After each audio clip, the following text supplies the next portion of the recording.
सर्वकारणकारणम्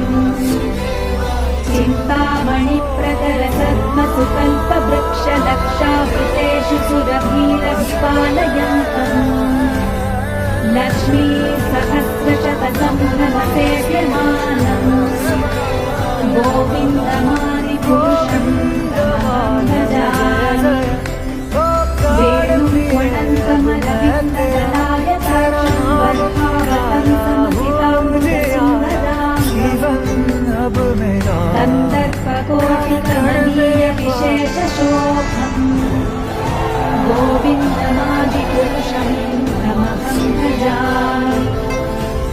आलोलचन्द्रकलसर्पणमाल्यवंशी रत्नां